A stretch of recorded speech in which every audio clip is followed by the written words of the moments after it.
అందరికీ నమస్కారం. నేను మీ కిరా కార్పేని. మాజీ శాసనసభ్యురాలు, మాజీ మంత్రి, మాజీ చైర్మన్ ఆర్కే రోజా గారు ఏం మాట్లాడుతున్నారో విందాం. కానీ ఈ రోజు రాష్ట్రంలో రెడ్ బుక్ రాజ్యాంగం అంటూ తెలుగుదేశం పార్టీ నాయకులు, కార్యకర్తలు ఈ రోజు రాష్ట్రంలో ఉంటుంది. ఈవిడ ఏ రోజు రాష్ట్రంలో ఉంది? నగరిలో ఉంది. రాజధాని గురించి ఈవిడికి ఏం తెలుసు? బెంగళూరు బార్లు, చెన్నై పబ్బులు, ఇటలీ ఈదులు. 2019 నుంచి 2024 మధ్యన అన్నదమ్ముల సాక్షిగా 3,000 కోట్ల రూపాయలు సంపాదించినటువంటి ఆర్కే రోజా ఆ రోజు కూడా నగరిలో లేదు, చెన్నై నగరంలో ఉంది. ఈ రోజు రాష్ట్రంలో లేదు. మరి రెడ్ బుక్ రాజ్యాంగం అంటుంది. మరి రాజారెడ్డి రాజ్యాంగం ఎంత మంది అమాయకుల్ని ఊపిరి తీసింది, ఉసురు పోసుకుంది. మనం మాట్లాడేటప్పుడు మంచి చెడు ఏముంది అని తెలిసి మాట్లాడాలి. ఆర్కే రోజా గారు పర్వాలేదు, మేము అండగా ఉంటాము అని చంద్రబాబు నాయుడు, లోకేష్ భరోసా ఇచ్చారు కాబట్టి ఈ రోజు ఇప్పుడు భరోసా ఇచ్చారు అంటున్నావు. వాళ్ళు భరోసా ఇచ్చేటప్పుడు ఈవిడ టీ తాగుతుంది, ఆ తర్వాత వచ్చి నడి రోడ్డు మీద వాగుతుంది. నువ్వు చూసావా?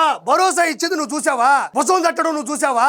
వాళ్ళని వెనకేసుకొని వచ్చింది చూసావా? మరి నువ్వు ఏమీ చూడనప్పుడు ఇలాంటి అసత్య ప్రసారాలు, ప్రచారాలు ఎందుకు చేస్తున్నావు? మరి నాకు అర్థం కాని విషయం ఏంటంటే, నువ్వు వస్తే వస్తావు, పక్కన పెట్టు. ఈ రోజు వైఎస్ఆర్సీపీ వాళ్ళ పరిస్థితి ఎలా అయిపోయిందంటే, భారతదేశంలో మ్యాన్ పవర్ ఉంటది, రకరకాల పనులకు వాళ్ళు షిఫ్టుల్లో వెళ్తా ఉంటారు. ఈ రోజు అదే మ్యాన్ పవర్ వైఎస్ఆర్సీపీలో ఉంది. ఈ రోజు రకరకాల షిఫ్టులు. ఒక షిఫ్ట్ ఏమో ఆర్కే రోజమ్మ పేమెంట్ ఇస్తారు, పేపర్ ఇస్తారు, ఏది చెప్తే అది వచ్చి మాట్లాడతాం. ఒక షిఫ్ట్ తర్వాత లక్ష్మీ భారతమ్మ పేమెంట్ ఇస్తారు, పేపర్ ఇస్తారు, బట్టి వచ్చి ఏది చెప్తే అది మాట్లాడేస్తుంది. శ్యామలమ్మ ఇంకొక షిఫ్ట్, విడతల రజనమ్మ ఇంకొక షిఫ్ట్.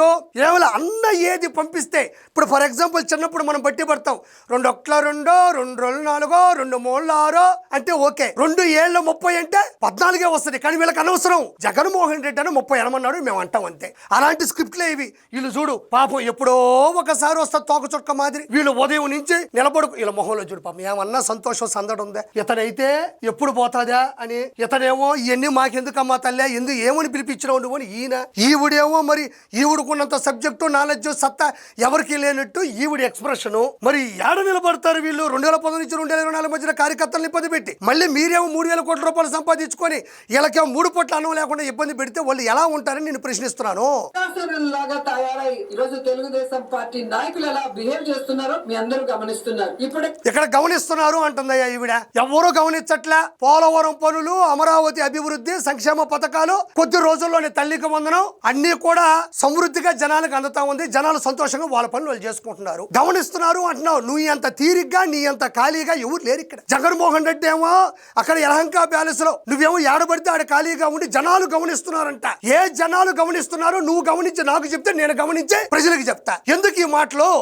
చంద్రబాబు, లోకేష్ మేల్కొనండి. మీరు ఏమ్మా ఎవరిని నిద్ర లేపాలా? పులివెందుల శాసనసభ్యుడిగా అన్నా నువ్వు గెలిచావు, నువ్వు అసెంబ్లీకి అడుగు పెట్టాలి అని నిద్రపోతున్న అన్న ముఖం మీద దబర్ నీళ్లు పోసి లేపు. సొంత చెల్లిని, కన్న తల్లిని పట్టించుకోకుండా రోడ్డు మీద వదిలేసావు, పార్టీ డ్యామేజ్ అయిపోతుంది అని అన్న ముఖం మీద దబర్ నీళ్లు పోసి లేపు. తప్పుడు పనులు చేస్తున్నటువంటి దొంగలని, దౌర్జన్యాలు చేస్తున్న వాళ్ళని, కిరాయి హంతకులని నువ్వు వెనక ముందు చూసుకోకుండా వెళ్ళి వాళ్ళని పరామర్శిస్తున్నావు. తెనాల్లో కొంతమందిని మొన్న సీదిరి అప్పలరాజు కొడుకుని పరామర్శించావు. చాలా ఇబ్బంది అవుతుందన్నా, నువ్వేదో ఒక మైకులో ఉన్నావు అని ముఖం మీద దబర్ నీళ్లు పోసి నువ్వు మేలుకొల్పాలా. మేలుకొల్పాల్సింది ఎవరిని? అన్నని మేలుకొల్పాలా, గుర్తుపెట్టుకో. ఓ అమ్మా, ఎంత పెద్ద మాట. చరిత్ర పుటల్లో చరిత్రహీనులుగా మిగిలిపోతారంట.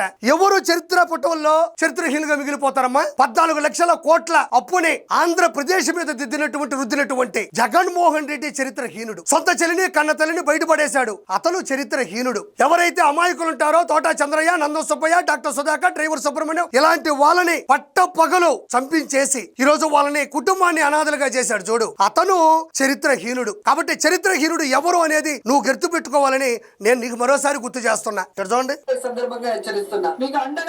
జాగ్రత్త సార్, హెచ్చరిస్తుంది ఈవిడ హెచ్చరికలు మామూలుగా ఉండవు, అది జాగ్రత్త. పవన్ కళ్యాణ్ కానీ పవన్ కళ్యాణ్ కి ప్యాకేజ్ ఇస్తే తప్ప, స్క్రిప్ట్ ఇస్తే తప్ప వచ్చి మాట్లాడటానికి నోరు. పవన్ కళ్యాణ్ గారు ప్యాకేజ్ తీసుకుంటారు, స్క్రిప్ట్ తీసుకుంటారు అంటున్నావు. పవన్ కళ్యాణ్ గారు ప్యాకేజ్ తీసుకోరు. పవన్ కళ్యాణ్ గారు ప్రజల బాధల్ని, ఇబ్బందుల్ని, కష్టాల్ని, నష్టాల్ని, పేదరికాన్ని తీసుకుని నిద్రాహారాలు మాని వాటిని నిర్మూలించడానికి కష్టపడుతున్నాడు అంతే తప్ప పవన్ కళ్యాణ్ గారు ప్యాకేజీలు తీసుకోరు. పవన్ కళ్యాణ్ స్క్రిప్టులు తీసుకోరు. ఈ ప్యాకేజీ అనే మాటలు మాట్లాడటం వల్లే భగవంతుడు గ్యారా ఇచ్చి గ్యారేజ్ లో కూర్చోబెట్టాడు. పోనీ ఆ గ్యారేజ్ లో ఈ గ్యారా ఉన్నాయి కదా, వాటిని ఏదైనా మరమ్మతులు చేసుకుందాం, లేదంటే వాటిని తీర్చిదిద్దుకుందాం లేదు. మనకి ఇలాంటి మాటలు మాట్లాడేబట్టే కదా ప్రముఖంగా నీ వల్ల 11 వచ్చాయి. అది కాదు ఆర్కే రోజా, పవన్ కళ్యాణ్ గారి గురించి పదే పదే మాట్లాడతావు కదా నువ్వు. 175 నియోజకవర్గాల్లో నిలబడినటువంటి జగన్మోహన్ రెడ్డికి 11 సీట్లు వస్తే 21 సీట్లు తీసుకొని నిలబడ్డటువంటి పవన్ కళ్యాణ్ గారికి 21 సీట్లు గెలిచాడు. అంటే 11 పైన 21 అంటే 10 తేడా ఉన్నాయి. మీకు వచ్చిన 11 మీద అంటే మీ మెడ మీద 10 ఇంతలు పైన ఉన్నాడు ఆయన, అంటే 21. మరి ఎందుకు మీరు ఓడిపోయారు? ఎందుకు మీరు గెలవలేదు? ఇలాంటి ఒక డిప్యూటీ సీఎం మన రాష్ట్రంలో ఉండటం మన దురదృష్టం. చంద్రబాబు నాయుడు లాంటి ఎమోషన్స్ లేనివాడు. అంటే ఇలాంటి డిప్యూటీ సీఎం ఉంటే దురదృష్టం అంటాయా? మరి అదృష్టం అంటే ఏంటి అంటే 2026 క్యాలెండర్ తీసుకుంటే 12 నెలలు 365 రోజులు ఉంటాయి. అందులో మనం ప్రముఖంగా సూక్ష్మ దర్శనం పెట్టుకొని గాని భూతత్వం పెట్టుకొని చూస్తే తిథులు, నక్షత్రాలు, పక్షాలు, కార్తెలు వీటన్నిటిని కాచి వడపోడ్చి ప్రముఖ పంతుల దగ్గరికి వెళ్ళి చూపిస్తే ఎవరయ్యా అదృష్టవంతుడు అంటే అసెంబ్లీలో అడుగు పెట్టని జగన్మోహన్ రెడ్డి అని వస్తుంది. ఇంకెవరు అదృష్టవంతులు కాదమ్మా, ఆయన ఒక్కడే అదృష్టవంతుడు, మిగతా వాళ్ళందరూ కూడా దురదృష్టవంతులు. ప్రజలంటే ప్రేమ మన దురదృష్టం. చంద్రబాబు నాయుడు లాంటి ఎమోషన్స్ లేనివాడు.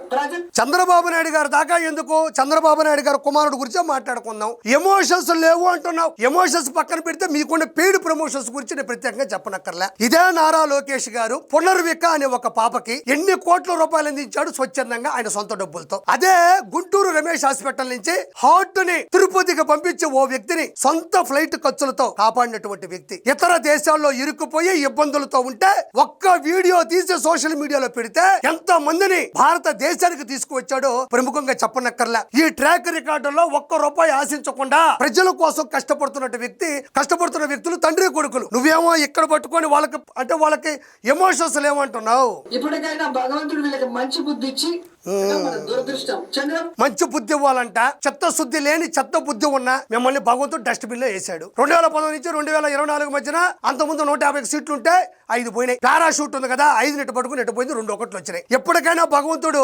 2024 తర్వాత మీకు మంచి చేస్తారని అనుకుంటే ఎంతకింతకి దిగజారిపోతున్నారు. కాబట్టి ఆర్కే రోజా గారు భవిష్యత్తులో నువ్వు గాని నీ పార్టీ గాని తుడిచిపెట్టుకుపోతుంది తప్ప ప్రజల మీద నిలబడే పరిస్థితులు లేదని మరోసారి గుర్తు చేసుకుంటావు. ఇక్కడ చివరిగా డెడ్ ఎండ్ పాయింట్ లో ఆర్కే రోజా గారు మరి నిన్న అంతా అయిపోయిన తర్వాత మళ్ళీ ఇంకొక రోడ్డు అనుకుంటుంది. ఏ రోడ్డు ఓసారి చూడండి, ఏమనుకోద్దా చూడండి. మొత్తం జగన్ 2.0 సూపర్ యాప్. జగన్ అందరికి ఒకటి ఇచ్చేసింది. వీళ్ళే కొంచెం వైడ్ ఫ్రేమ్ వచ్చినట్టుంది. అదే జగన్ 2.0 లేడీస్ ఉన్నారు, పెద్ద ఆయన ఉన్నాడు, ఈయనైతే రెగ్యులర్ గా ఉంటాడు. ఇదనమాట జగన్ 2.0లో ఒక QR కోడ్ పెట్టి అన్న సూపర్ యాప్ ఇది.